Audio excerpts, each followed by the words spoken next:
Thank you very much, Mr. Chairman. Thank you, Ranking Member. It's good to be here. And thank you all for appearing. I've sat where you sat. It's harder than it looks, so I appreciate your being here. I want to ask a question about supervising big banks when they break the law, including the mortgage foreclosures, but others as well. You know, we all understand why settlements are important, that trials are expensive and we can't dedicate huge resources to them. But we also understand that if a party is unwilling to go to trial, either because they're too timid or because they lack resources, that the consequence is they have a lot less leverage in all the settlements that occur. Now, I know there have been some landmark settlements, but we face some very special issues with big financial institutions. If they can break the law and drag in billions in profits and then turn around and settle, paying out of those profits, they don't have much incentive to follow the law. It's also the case that every time there's a settlement and not a trial, it means that we didn't have those days and days and days of testimony about what those financial institutions had been up to. So the question I really want to ask is about how tough you are, about how much leverage you really have in these settlements. And what I'd like to know is, tell me a little bit about the last few times you've taken the biggest financial institutions on Wall Street all the way to a trial. Anybody? Chairman Curry? To offer my perspective, sure. A bank supervisor. We primarily view the tools that we have as mechanisms for correcting deficiencies.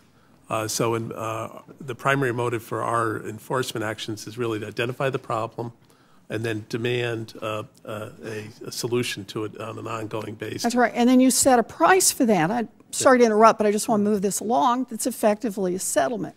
And what I'm asking is, when did you last take, and I know you haven't been there forever, so I'm really asking about the OCC, a large financial institution, a Wall Street bank, to trial? The institutions I supervise, national banks and federal thrifts, we've actually had a fair number of consent orders. We do not have to bring people to in a trial or an Well, I appreciate that you say you don't have to bring them to trial. My question is, when did you bring them to trial?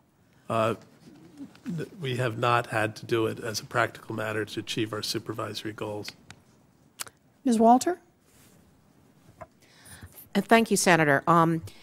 As you know, among our remedies are penalties, but the penalties we can get are limited, and we actually have asked for additional authority, my predecessor did, to raise penalties. When we look at these issues, and we truly believe that we have a very vigorous enforcement program, we look at the distinction between what we could get if we go to trial and what we could get if we don't. I appreciate that. That's what everybody does. And so the question I'm really asking is, can you identify when you last took the Wall Street banks to trial?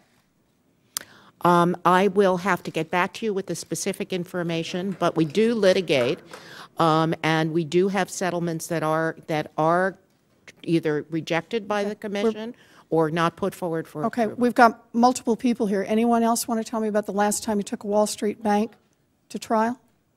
You know, I just want to note on this, there are district attorneys and U.S. attorneys who are out there every day squeezing ordinary citizens on sometimes very thin grounds and taking them to trial in order to make an example, as they put it. I'm really concerned that too big to fail has become too big for trial.